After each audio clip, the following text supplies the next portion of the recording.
All right, so in this video, I have a nice everyday pair of sneakers that I feel like is probably often overlooked. I wanted to give it a little bit of shine in this video. This is a pair of the Adidas ADIZERO SL, which is the super light version of the ADIZERO. That's what SL stands for. But this is a pretty simple, nice looking model that's pretty affordable as well, and one that I honestly just really enjoy wearing. It's been something that I've liked since the original SL20s that came out the other year. I think they have the SL2s and 3s, and now this pair kind of snuck its way onto Adidas' website.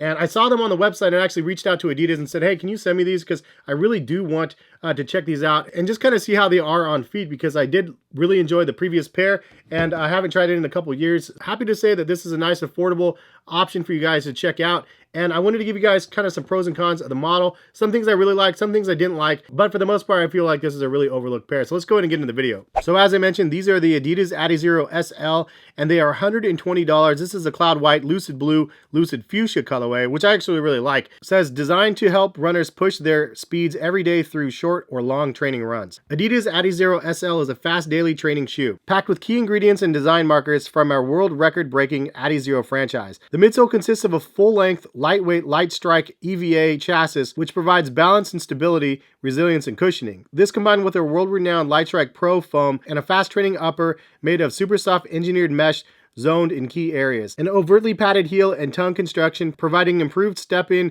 and ride comfort. Last, the full rubber outsole provides traction on any surface in any condition. Made with a series of recycled materials, at least 50% recycled content. These weigh in at 8.6 ounces for a size 9. First impressions right out of the box, though, I feel like it is a nice, stylish looking pair of sneakers. Kind of gives you the ADIZERO look to the shoe, but also something that reminds me of the SLs from back in the day. I do like the fused 3 stripes on the side, and the fused overlays are kind of nice on here as well. The lace enclosure is nice, and the overall tongue is minimal, but definitely has a nice fit to it. You do have Lightstrike branding on the medial side right here, but in the very front right here, it does say Lightstrike Pro, which could be a little bit confusing to some people because it says Lightstrike Pro on the Lightstrike foam. Traditionally not a fan of that. Nike's done that with the ZoomX branding on React foam. It's just confusing to the people looking at it. And if you didn't know to look on the inside in big bold letters, it does say it pretty big here, Lightstrike. But if you didn't think to look there, you would see Lightstrike Pro, and you might think that this is a Lightstrike Pro sneaker, which is in the premium $200+ models that they offer.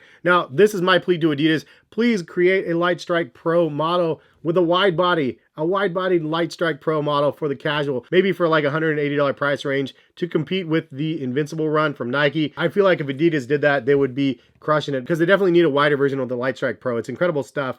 And it could really, really do great on the market, in my opinion. But anyway, it's a nice looking shoe, and for the price point, definitely nice as well. Some of the pros and cons about the shoe, let's jump right in. The pros, I feel like the dual density foam is nice. Now, I was just knocking it a second ago because of the Lightstrike on one side and the Lightstrike Pro on the other, but you do have a nice combination of the two, and it actually gives you a nice little forefoot cushioning in the shoe. The other pro is the overall comfort is actually quite nice. It's not soft and squishy, it's not springy and bouncy, it's not super responsive or anything like that.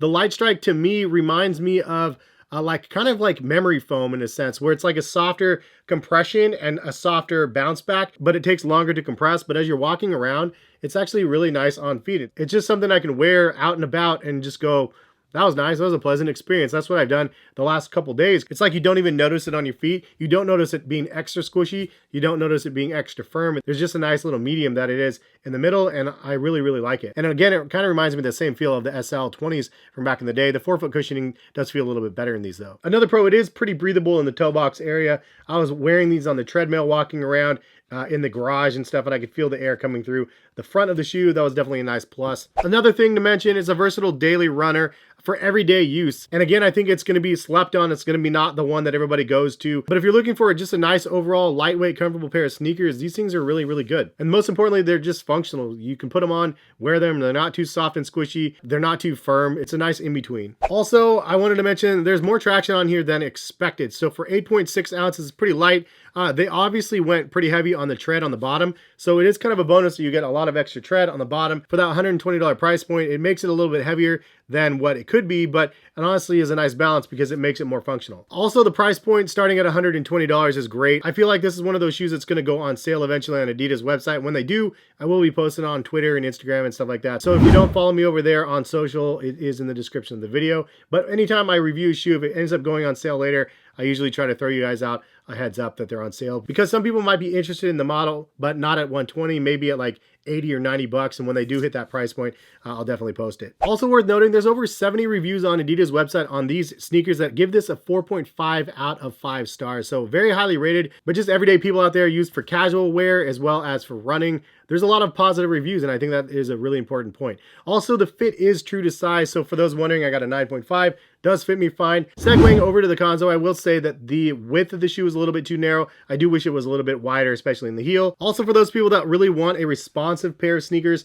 one that doesn't compress slower like what I say that this one does, the ultraboost 22 has a higher bounce back rate than something like this does. Also, the most that you're going to get is from the Lightstrike Pro. Those things are incredible. However, they're just ultra narrow. They don't have like a segue into the lifestyle side yet. I'm hoping they get that soon. Another con worth noting is the tongue needs to be gusseted. That means the sides of the tongue need to be sewn down. I like it personally where the tongue is loose at the top and gusseted up to the sides, mostly because then it doesn't have the tongue wiggle left and right. The tongue doesn't fold over down here. When I put them on for the first time, it definitely folded over. So kind of a bummer, but something that it would have been a nice to have. Also, I will say the breathability of the toe box was good, but the breathability of the sides was not so good. Like, it's just very minimal. I feel like probably because of the fused materials overlaid on top of the mesh, it like suffocates it a little bit. So I wish that those were a little bit more breathable. And the last con, kind of a nitpick, but something I mentioned in the past with the SL20s is the name SL20, and then you have Lightstrike for the technology, because you think it's going to be LS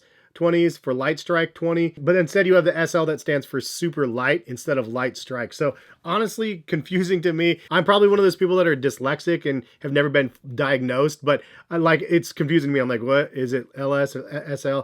Any which way, nitpick, but the naming convention is a little bit confusing. At the end of the day, I feel like this is a really comfortable pair of sneakers, a very affordable pair of sneakers, and something that I can see myself wearing on a regular basis. An average individual is going to buy these and go, wow, these are like better than I expected. And then people that are like sneakerheads and stuff, and people that are used to wearing Jordan retros and, you know, Air Jordan 1s and stuff, you put these on and go, wow, they're light, they're soft, they feel good. I feel like it's a pair that most people are going to enjoy once they actually try them out. And if you actually have a pair, you bought these are the old SL20s, and you did like them or didn't like them for any reasons, of course, leave a comment in the comment section what you did and what you did not like. I'm curious to see those comments and extra feedback from you guys, the other consumers out there that are buying the products like this. If you guys are interested in buying a pair of these, though, I will link them in the description of this video. If you guys use my link specifically, it will let Adidas know that you guys mess with the channel. It is greatly appreciated when you guys do that. It also does give me a little bit of a kickback as well as support this channel, which is greatly appreciated when you guys do something like that. But appreciate you all for stopping by and watching. Hope you guys have a good rest of the day out there. Like the video if you like it, subscribe if you're new to the channel, and then check back if you guys would like to see some more content. All right, peace, guys.